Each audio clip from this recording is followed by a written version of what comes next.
নমস্কার বন্ধুরা। আজকে আমি যে বিষয়টি নিয়ে আলোচনা করব সেটা হলো গিয়ে যারা এখনো পর্যন্ত যুবসাথীর টাকা পাননি, অ্যাকাউন্ট নাম্বার ভুল, মোবাইল নাম্বার ভুল বা অন্য কোনো প্রবলেমের জন্য তাদের জন্য এই ভিডিওটি খুবই গুরুত্বপূর্ণ হতে যাচ্ছে।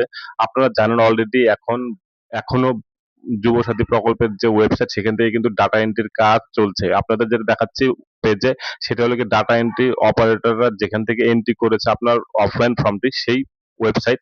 আপনারা জানেন অনলাইন এবং অফলাইন দুভাবেই অ্যাপ্লিকেশন হয়েছে। অনলাইনে খুব কম সংখ্যক হয়েছে কিন্তু অফলাইনে বেশি ফর্ম জমা পড়েছে।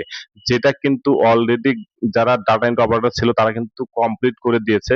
এরপরেও যদি আপনার টাকা না ঢোকে তাহলে পরে কি প্রসেস রয়েছে সেটা আজকে এই ভিডিওতে আলোচনা করব। এটা হলো গিয়ে আপনার অফলাইনে যারা অনলাইনে যারা আবেদন করেছিলেন তাদের লিস্ট অর্থাৎ অটোমেটিক তারা এন্ট্রি করে দিয়েছেন। এটা নিয়ে কিন্তু ডাটা এন্ট্রি অপারেটররা কিছুই করেনি, কারণ অলরেডি এন্ট্রি করা ছিল।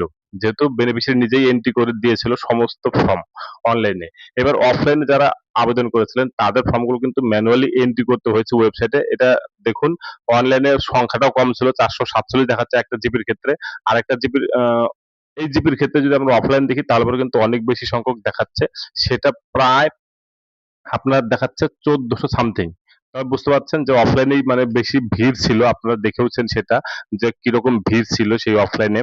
তো আজকে আমি আপনাদের একদম সলিউশন দিয়ে দিব, কারণ অনেকেই কিন্তু টাকা এখনো পাননি কিন্তু বেশিরভাগ টাকা কিন্তু ঢুকে গিয়েছে।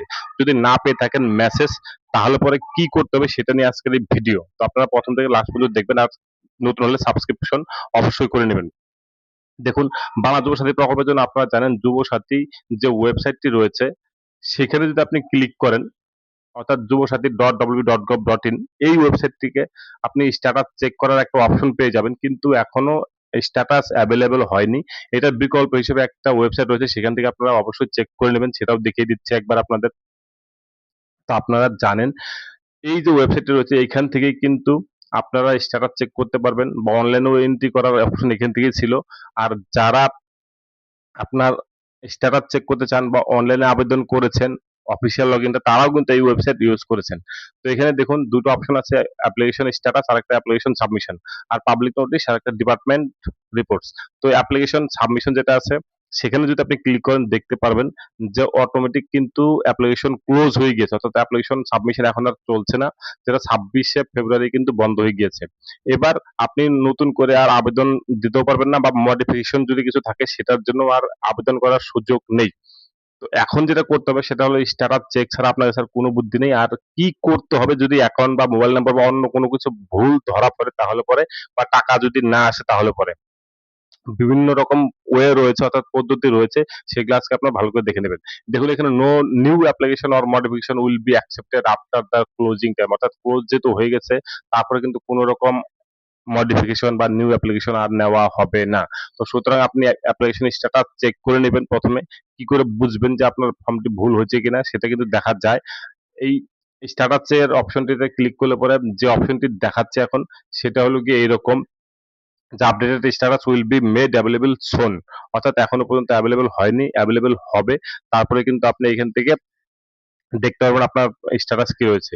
এবার একটা বিকল্প যে বুদ্ধিটি রয়েছে চেক করার সেটা হলো WBIFMS, এই যে ওয়েবসাইটটি রয়েছে সেখান থেকে কিন্তু আপনি চেক করে দেখতে পারেন যে আপনার অ্যাপ্লিকেশনটি এন্ট্রি হয়েছে কিনা বা টাকা ঢুকেছে কিনা। কারণ মোবাইল নাম্বার যদি গন্ডগোল থাকে তাহলে পরে আপনার হোয়াটসঅ্যাপে বা নরমাল মেসেজ আসবে না। যদি আপনার ব্যাংক অ্যাকাউন্ট ডিটেলস ভুল হয় তাহলে পরেও আপনার টাকা ঢুকবে না। সুতরাং দুটাই কিন্তু ভাইটাল। যদি আপনার মোবাইল নাম্বার গন্ডগোল করে, যদি মেসেজ নাও আসে কিন্তু যদি টাকা ঢুকে যায় তাহলে পরে কিন্তু ভালোই হবে। এখানে দেখুন ব্যাংক অ্যাকাউন্ট ডিটেইলস দেখা যাচ্ছে, অর্থাৎ নো ইওর পেমেন্ট যে অপশনটি আছে সেই অপশন থেকে কিন্তু আপনার স্ট্যাটাস দেখা যায়। এখান থেকে আপনি মোবাইল নাম্বার দিয়ে একটা ওটিপি জেনারেট করবেন। তারপরে যদি দেখেন যে আপনার ব্যাংক ডিটেইলস এন্ট্রি করা আছে তাহলে বুঝে নেবেন যে ফর্মটি ঠিকঠাক করে এন্ট্রি করা হয়েছে। যদি এন্ট্রি করা না থাকে তাহলে পরে অবশ্যই একটা অ্যাপ্লিকেশন আপনাকে দেখাচ্ছি, সেই অ্যাপ্লিকেশনটি আপনি লিখে নিয়ে যেতে পারেন। অর্থাৎ যদি মোবাইল নাম্বার বা অ্যাকাউন্ট নাম্বার ভুল থাকে বা অন্য কোনো প্রবলেম থাকে তাহলে পরেও কিন্তু আপনি অ্যাপ্লিকেশন দিতে পারেন বিডিও অফিস বা এসডিও অফিসে। দেখুন এটা একটা মডেল ফরম্যাট, আপনি নিজের মতন করেও লিখতে পারেন অ্যাপ্লিকেশন, কোনো সমস্যা নেই। বাংলা, ইংলিশ যেটা আপনার জন্য কমফোর্টেবল সেটাতে লিখবেন। কি প্রবলেম রয়েছে সেটা লিখবেন। যে আপনি টাকা পাননি সেটাও লিখতে পারেন। কারণ এখনো পর্যন্ত কিন্তু টোটাল স্ট্যাটাস কমপ্লিট হয়নি। কিছু জায়গায় কমপ্লিট হয়ে গেছে। কিছু জায়গায় হয়তো এখনো কিছু বাকি বা কিছু ড্রাফট লিস্টও পড়ে আছে। অর্থাৎ স্টেট থেকে একটা ড্রাফট লিস্টও শেয়ার করা হয়েছে যেখানে দেখা যাচ্ছে যে আপনার আপনার ফর্মটি কমপ্লিট করা হয়নি। তো যারা টাকা পেয়ে গেছেন তারা গুড। যদি যারা টাকা পাননি তারা অবশ্যই কিন্তু দেখে নিন আগে স্ট্যাটাসে যে মোবাইল নাম্বার, অ্যাকাউন্ট নাম্বার ঠিকঠাক আছে কিনা।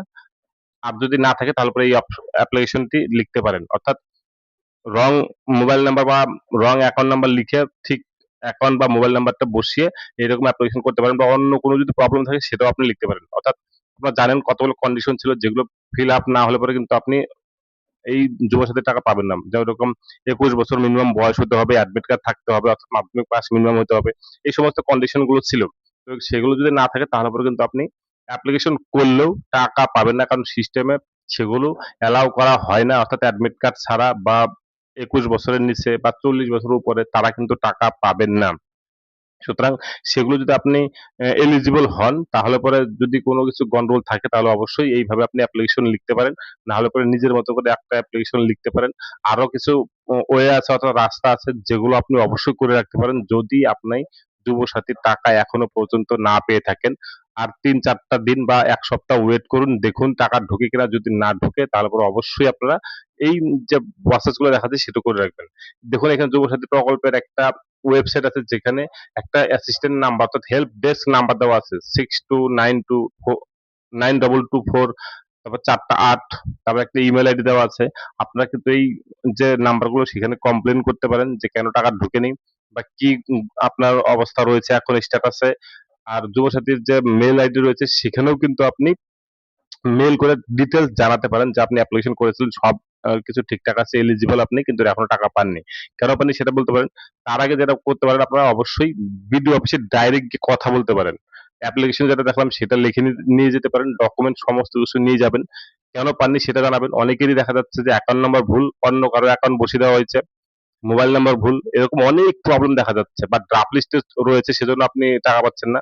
তো সেজন্য এই নাম্বারগুলোতে যেরকম কমপ্লেইন করতে পারেন সেরকমই আরেকটা নাম্বার বলে দিচ্ছি 9137099370। এই নাম্বারেও কিন্তু কমপ্লেইন আপনারা দিয়ে রাখতে পারেন। এটা সরাসরি মুখ্যমন্ত্রীর নাম্বার।